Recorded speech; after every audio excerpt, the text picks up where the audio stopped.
Grady, how are you? I'm great. Dan Reeder from the Tribune. Monday had to be a little bit of a whirlwind for you. Can you kind of describe the emotions of that and also just starting new at 31, 32 years old here in Chicago? Yeah, man. It definitely was a whirlwind, and but you know what? It come with the game. You know, as long as if you play as long as I have, and you want to keep playing, I mean, that time, it's inevitable almost. But my best days are still ahead of me, and I just kind of took it how it come, and through faith. Just trusting that something will come along. I think the perfect match came along when I had the opportunity to join this team, being a part of something that is going to start here special. Me being somebody who wants to be in a position to compete for championships, encourage the younger guys around me, and just really share my experience and my hunger for greatness to others who want to achieve it. I'm in a special place and a special time and a special moment where I'm supposed to be, and I'm just really, really trusting the process, man. And that's how I got here. Can you recount those few hours of really leaving a place that you've been your entire career, and then obviously didn't have to wait long to find a new home? Yeah, you said recount the time, like what? Oh yeah, I mean it was So I mean that time was like it's like your head is spinning. You know what I'm saying? Because you got to battle a lot of emotions, things like that. And but you also don't want to make emotional decisions and emotional reactions because you can feel a lot of things when you don't expect something to happen. Which we don't got to talk about too much. But you got to have I trust in my work, my faith, my resume, the things that's carried me through my career. Hard work, dedication, respecting the game, playing it the right way, and it came true. When I got the opportunity to come here. And a lot of times I never have been a free agent before, but a lot of times people think you become a free agent, the whole world gonna come after you, and just line up. Everybody want to get free agent, but sometimes it ain't the case. But all it takes is one team to really love you, love what you're about, follow, and I was fortunate enough to fall in a situation, and the love was mutual, and being able to just start here and have a fresh start is something that I'm super, super excited about. Being one place for 10 years is definitely something special. Atlanta was my hometown, is my hometown, with or without the Falcons. Atlanta will always have a special place in my heart, and I'll have a special place in the people there that supported me.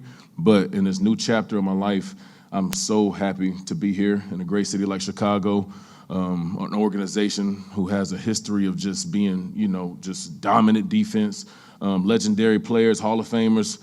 I'm watching from afar, be able to walk in the building that's associated with Walter Payton. I've been a two-time Walter Payton Man of the Year award nominee. I've met his family a couple of times. So the pride that I have in this place, I didn't even know it really lived into me until I walked into the building. You know what I'm saying? And so I'm just so fired up. Sorry, y'all. Grady, Patrick Finley with the Chicago Sun-Times right here. I know there's nothing official yet, but the times that you matched up against Drew Dahlman in practice, what were those matchups like? I mean, Drew is tough. Drew's smart, Stanford guy. He's big, strong, quick. I think something that makes Drew so difficult when you're a defensive lineman going against him, I think that his hat speed with the way he can reach nose tackles, even reach three techniques, be able to eject the three technique out when the guard make a base block, the power and knowing how to climb up. And I mean, working against him in Atlanta, he was so smart. He had some great guys working with him as well. But to see his growth as a rookie to where he come now, I mean, dude's a beast, man. I'm happy that he's going to be here, and I think he's going to bring a lot to this team.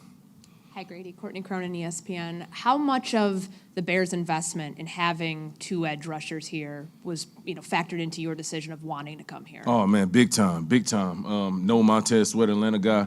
Haven't got to spend much time with him, but through mutual respect and mutual people that we definitely know about him. And when the Bears brought him here, that said a lot about how they feel about him too. So guy been dominant. So I'm fortunate to be able to play with him, and also the other signings that we made. I mean, I think it's just the effort that's being put into the front.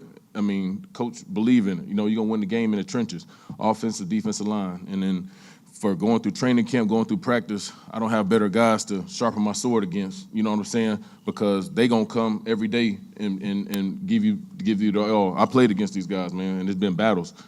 So and I know what Drew about, and then we be able to practice against each other, iron sharpen iron, and it's gonna be. I think training camp gonna be fun. It's gonna be physical. me and Ben talked earlier. He asked my mind a little trash talk. You know, I go right back at it with him. So it's gonna be competitive, man. So it's some new energy, new vibes in the building, and we want it all. The edge guys always get the glory, but 36.5 career sacks is no slouch. How have you been able to be so disruptive from the interior for the last 10 years? You know, I think just being relentless in the pass rush on 36 sacks. I am the franchise leader in quarterback hits as well. And I was, you know, sometimes guys, gotta throw that in there. You know, sometimes you get seasons, sometimes where guys may have like 8 hits, but they might have 6 sacks. You're like, dang, but you might have a guy who have 20, 25 hits and have 3 or 4 sacks, you know? So, but affecting the quarterback is the bottom line.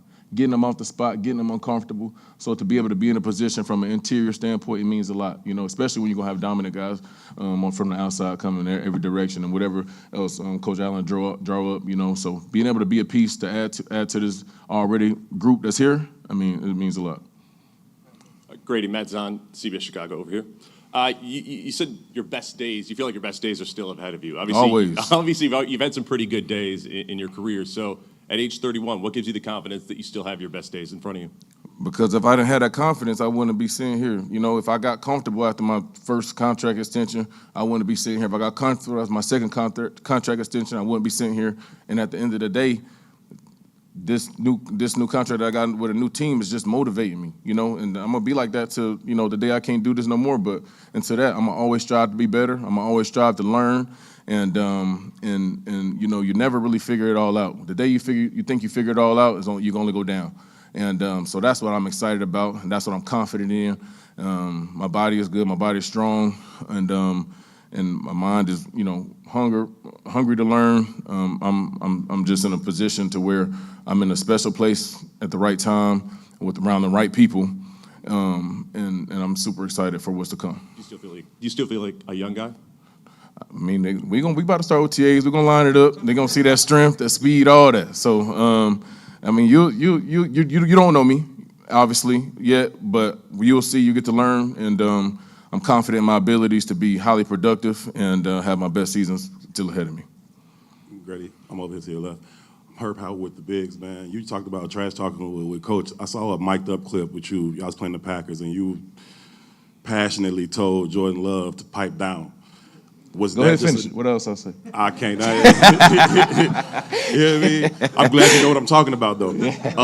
Was that just a regular football interaction, or was that something just a little bit more? Man, you know, when you playing ball, man, you know, doing this, you know, being professional and being able to talk and communicate with people is something. But when you playing ball, you cross them lines, you got to be able to go in that dark place, you know. And sometimes what happens in that dark place, you know, it get a little crazy. You know what I'm saying? And just being a competitor. And like I talked about mic'd up with some of the new media team here, and I was like, yeah, I know I got some crazy ones. And that was released. So the stuff that's not released got to be super crazy. But you got to have that dog in you. You know what I'm saying? Obviously, Jordan Love is a good quarterback. But you know, my thing is.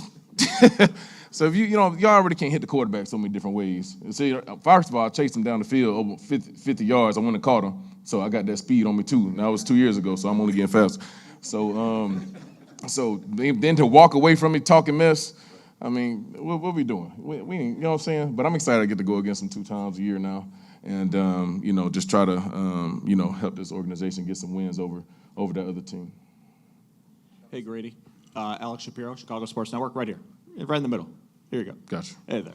Over the large portion of your career, you've been an extremely durable player. I'm just curious, what has been the key for you to stay on the field consistently throughout your career? I think the work that you put in the off season, the conditioning, the training, the things that people don't see, things that you do when people aren't watching, the time that you spend away from the facility is very critical, and everything counts. You know, sometimes in life you think you can separate things and, you know, maybe I do this here, but, you know, how you do anything is how you do everything. And that's what's been able to keep me healthy. And then the year I did get hurt in 23 it was a reset for me, knowing that I did everything I did to be ready and to be able to, you know, go through an ACL injury was a new challenge for me. and also gave me the perspective that because even up to that point I only missed 2-3 games in my whole career, so I'm thinking like, I've got this figured out, to have my body right, do this and that. For that to happen, and happen on like a not even a hard play, that just gave me the reminder, just don't take this for granted, and the journey that I had to take to go from a week 8 injury, a knee injury, and be able to be ready for training camp the following year, not play with it, to give my all every single day. It took me to another level of preparation, hunger, appreciation, because when you're removed from something that's so important to you and you physically can't do the things you're used to doing, even at the beginning of post-surgery rehab, not being able to, go to the bathroom by yourself, just small things, even like protecting your family, the things, what I'm saying, like just being a little bit unable. As a man, it challenges you in a way that only if you was in that position you can learn from. And that's a position that things that I would never have learned if I didn't go through that. So that was a reason, so be able to come back, play a full season, be productive, and that was one of my goals, and I'm super proud of myself for that. But also being more removed from that injury, I'm just gonna get better. And so I'm glad for that moment, which was a hard moment, but I learned a lot. Grady, what kind of leadership do you think you're going to bring to this defensive line? I mean, it's a relatively younger group, and you're kind of the elder statesman coming in. I think just going to be myself, working every day, putting in work day in and day out, giving tips where they're willing to receive, and just hanging out with them. I think being around the guys is going to be special. I think the time we spend with each other on the off season is going to be critical, especially on the field, and just grinding, pushing each other to as hard as we can, and just being the best. And I think we all looking for our next level. You know what I'm saying? And me being somebody who really don't rest on the things that I've done, trying to look forward and be better. I think that's something to where it shows the guys that we all in this together. I'm not coming to, just come and try to demand it. They may know of me, but they don't know me yet. We got to take time to learn each other, spend time, and we got to grind together. We got to bleed together. And that's what I'm excited about, being in a new place and being to have a fresh start for myself, as well. And because, when you at a place for so long, when people come in, it can be it's like people don't want to like overstep or like take the. Ain't none of that here, we all in it together. We all in it together, and that's one thing I definitely want my teammates to know. But I'm gonna work every day, and I'm never gonna ask anybody to do anything that I'm not willing to do myself. But I'm just super excited to be a part of this locker room, and that's really it.